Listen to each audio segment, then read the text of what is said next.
October month செம சூப்பராக ஜாலியாக போச்சுங்க. இந்த மந்த்தையும் வந்து ப்ரேயர்ஸோட ஸ்டார்ட் பண்ணியாச்சு. எங்களோட ப்ரேயர்ஸ் எப்போவுமே வந்து கவின் ஹாப்பியாக இருக்கணுங்கிறது மட்டும்தான். அவன் ஹாப்பியாக இருந்தாலே மற்ற எல்லா வேலையுமே வந்து எங்களுக்கு ஆட்டோமேட்டிக்காக நடந்துருங்க. என்னை பொறுத்தளவுக்கு சமையலையே ஈஸியாக செய்யக்கூடிய டிஷ்னால் உப்புமா தான். அந்த உப்புமானா எனக்கு கவினுக்கு சுத்தமாகவே பிடிக்காதுங்க. ஆனால் இப்போல்லாம் பார்த்தீங்கன்னா உப்புமா வந்து சாப்பிட்றக்க ஆரம்பிச்சிட்டோம். வீட்டில் வந்து சாம்பிராணி போக காமிக்கிறதுக்கு தணல் போட்டு அதில் கெட்டி சாம்பிராணி தாங்க யூஸ் பண்ணிகிட்ருப்போம். ஆனால் வந்து இப்போ டைம் ஆகுதுங்கிறக்காகவே வந்து கம்ப்யூட்டர் சாம்பிராணி யூஸ் பண்ணுறக்கு ஆரம்பிச்சாச்சு. அது பார்த்திங்கன்னா கவினுக்கும் எனக்கு சுத்தமாகவே சேர மாட்டேதுங்க. எனக்கு வந்து கண்டினியூஸாக தும்பல் வந்துகிட்டே இருக்குது. கவினுக்கு வந்து சீக்கிரமாக வந்து சளி பிடிச்சிருது.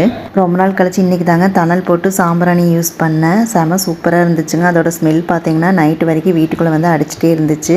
எனக்கும் வந்து எந்த தும்பலும் வரல. கவினுக்கு வந்து சளியே பிடிக்கல. இது சந்தையிலேருந்து மரநெல்லிக்காவை ஜூஸ் போடுறதுக்காக வாங்கிட்டு வந்துருந்தேங்க. இன்றைக்கி யூடியூப்பில் பார்த்திங்கன்னா மரநெல்லிக்காய் தொக்கு வந்து எப்படி செய்யணுங்கிறத பார்த்துட்டு இருந்தேன். உடனே பார்த்திங்கன்னா இன்றைக்கி மரநெல்லிக்காய் தொக்கு தாங்க செஞ்சுருந்தேன். செம சூப்பராக வந்துருந்துச்சு.